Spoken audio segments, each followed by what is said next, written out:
I ramble like the old man I am, you know. Yeah. Professor, I'd like to know what you mentioned two of your brothers, Eric and Curtis. What I want to know is what influenced the Nkondo brothers politically. It's a very difficult, it's very interesting. Politically, when I was in Londo High, Curtis used to teach me geography.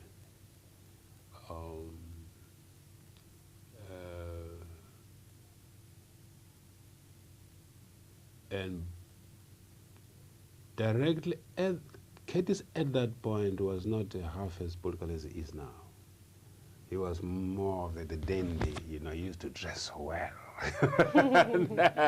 He was a real dandy boy.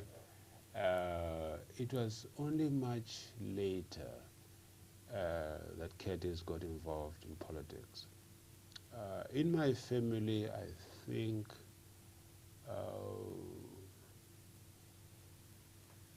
I was at the time when we would go to the stadium and listen to Mandela, to Sisulu in their early days, to Sobukwe, and all that. I cannot remember an event where Curtis or Eric influenced me in the early days. I think it was more, I think in the early days I was influenced really by Sobukwe.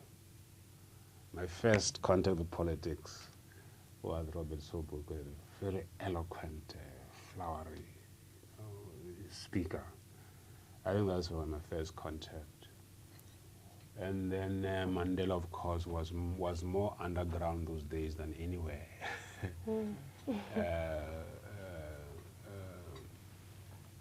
So I don't think politically, you know, they could have influenced me.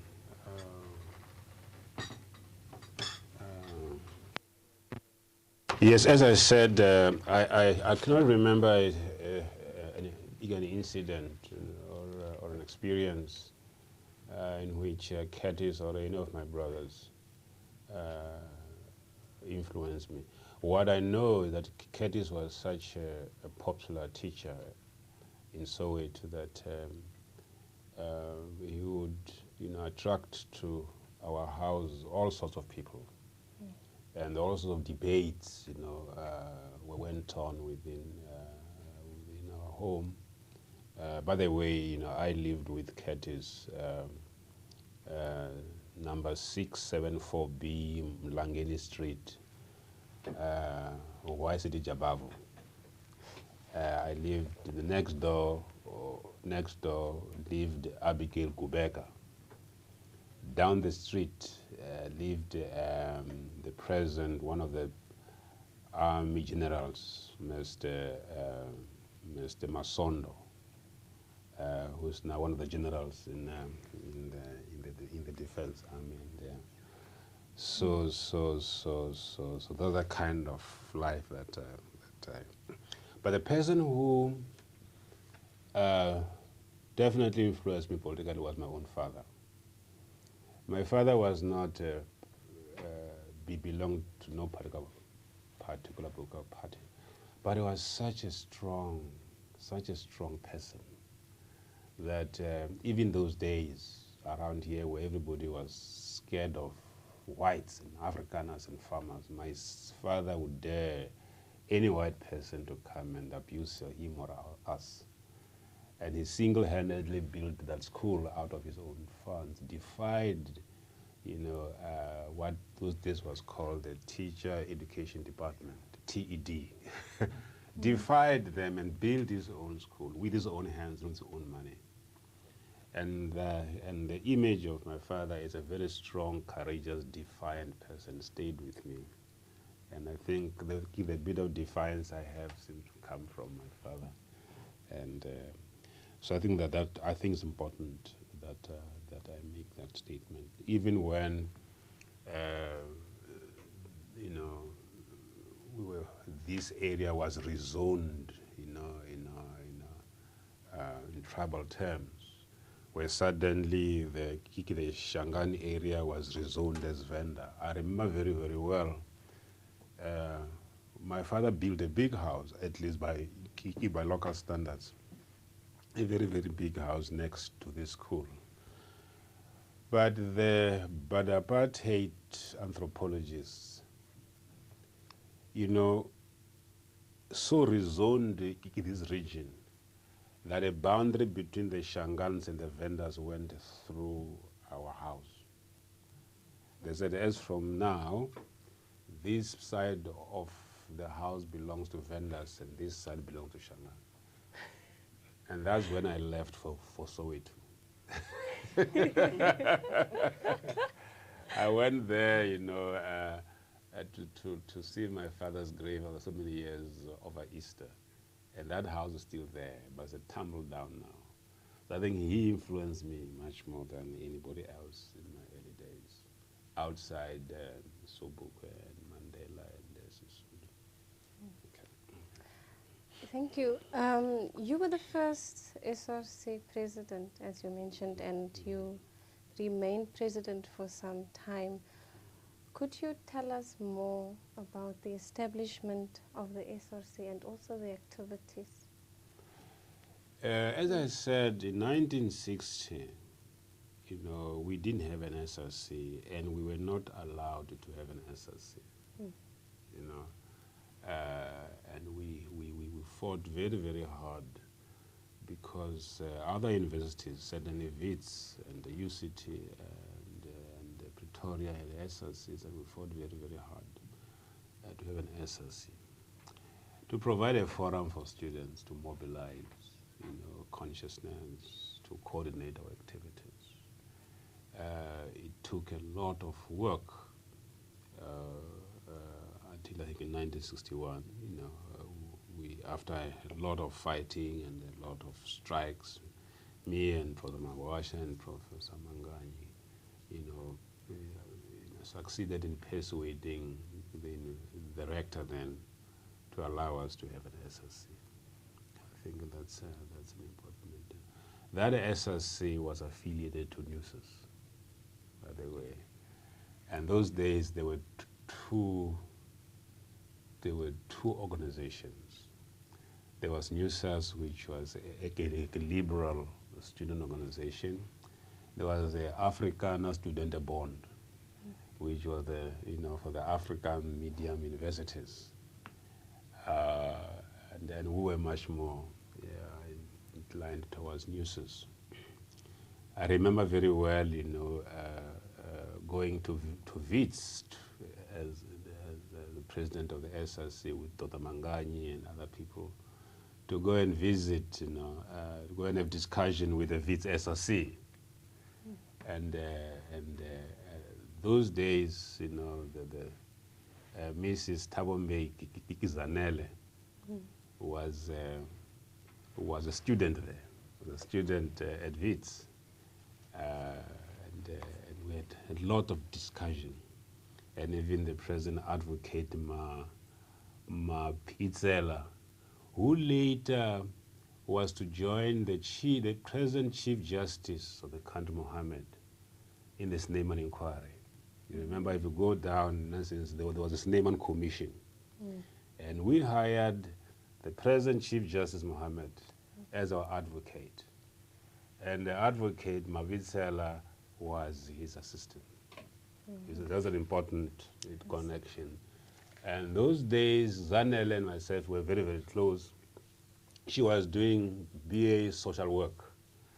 And I remember her junior thesis was on the role of the non-European social worker in industry.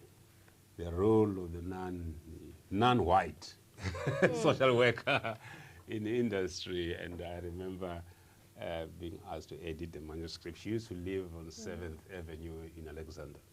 That was very, very interesting. So we're very, very close to the liberal universities. We're very, very close. We're very, very close to NUSAS. But during our first visit to Wits, they were very arrogant. Oh, we were looked upon as the bush boys, these popo guys from the bush. And I remember, and I remember, and I remember telling them off, and it appeared in the Wits newspaper. I said, yes, Turflop is a tribal university, but so is Wits. So Wits is a white tribal institution, and it appeared frontline. Bush boy calls Wits a tribal. So that was a development then. But the SRC slowly, the SRC at the University of the North, slowly moved away from NUSAS and closer to black consciousness. And later we were to link up with Steve Biko at Wentworth, with Barney Pichana at Fort Hare, later in the 70s. But it started with the University of the North, with this moving away, from the liberal universities to a much more black consciousness kind of organization. The major, fight there was that, and the rector of the university was very much against we being members of NUSAS. And the irony in the development of black consciousness, particularly of SASOM, is that the rectors of the black universities then came together and worked out a proposal for the establishment of an all-black student organization. At the time when we were fighting for one ourselves, but for different, reasons. And that is why for a long time, Steve Biko was suspect, certainly within the ANC and the PAC, because they saw him as a leader of an organization that had its origins in an ethnic experience for a long, long time. And I remember being called in by the rector of Turflop, or the president of the SRC. Says, do you see here is a proposal, you guys must move out of NUSAS and form your own organization. And that's the time when we think about the same thing, but for different reasons. Okay. And for years, we had to over-explain ourselves that what we're trying to do was different from what the white rectors were thinking of. And Steve Biko took time to leave that down, among other liberation, movements. So that was a major event.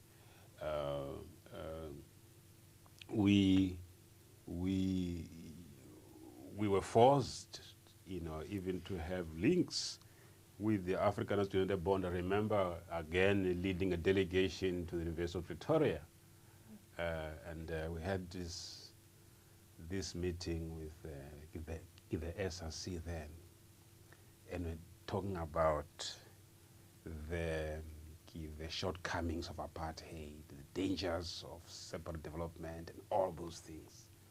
And of course, we were much more academic than the African boys. I mean, people like Professor Manganyi and Professor Mawasha were very articulate, particularly in English. I mean, we just flew over.